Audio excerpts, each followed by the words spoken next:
आणि आता बातमी सोलापूरमधून साखरेसाठी शेतकऱ्यांची झुंबड उडाली आहे। सिद्धेश्वर कारखान्याबाहेर साखरेसाठी तुंबळ गर्दी झाली। साखरेच्या दरामध्ये वाढ झाल्याने साखर खरेदीसाठी सोलापुरात रात्री सिद्धेश्वर साखर कारखाना परिसरात अक्षरशः झुंबड उडाली। कारखान्याच्या सभासद शेतकऱ्यांनी कारखान्याबाहेर मोठी गर्दी केल्याचे चित्र इथे दिसून आलं।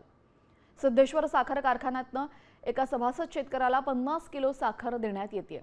साखरेचे दर वाढल्यामुळे काही काळ साखर वाटप बंद ठेवण्यात आलं होतं। मात्र अचानक साखर वाटप सुरू असल्याची माहिती मिळताच जिल्ह्यातील शेतकऱ्यांनी कारखाना परिसरात मोठ्या संख्येने गर्दी केली आणि साखर मिळवण्यासाठी रांगा लागल्या असून आता गर्दी वाढल्याने कारखाना प्रशासनाचीही चांगलीच धावपळ झाल्याचे दिसून येत आहे। दरम्यान साखर वाटप सुरू करण्यापूर्वी योग्य नियोजन का करण्यात आलं नाही असा प्रश्न या निमित्तानं उपस्थित होतोय। सिद्धेश्वर कारखान्याच्या साखर वाटपाच्या नियोजनावरच आता प्रश्नचिन्ह निर्माण झालेलं आहे। आपल्यासोबत आमचे प्रतिनिधी विश्वभूषण लिमये जोडले गेलेले आहेत। तिथे काय परिस्थिती आहे सध्या विश्वभूषण?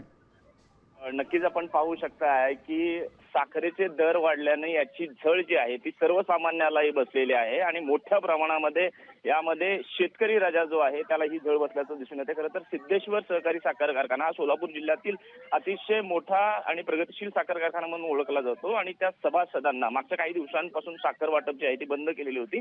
मात्र अचानकपणे ही साखर वाटप सुरू केल्याने शेतकऱ्यांची झुंबड उडाल्याचं चित्र या ठिकाणी आपल्याला पाहायला मिळालं। एकूणच कारखान्याच्या प्रशासन व्यवस्थेवर ही गर्दी जी आहे ती नियंत्रणात करता काल यामुळे प्रश्नचिन्ह जो आहे तो निर्माण झाल्याचं एकूणच चित्र आपल्याला सध्या पाहायला मिळतं। सविस्तर माहितीसाठी धन्यवाद। आपण दिलेल्या सविस्तर माहितीसाठी। तर सोलापुरात साखरेसाठी झुंबड उडाली असल्याचे चित्र बघायला मिळाले। साखरेचे भाव वाढलेले आहेत आणि इथल्या सभासदांना 50 किलो साखर वाटप करण्यात येत आहे आणि त्याचमुळे ही गर्दी झाल्याचं बघायला मिळते।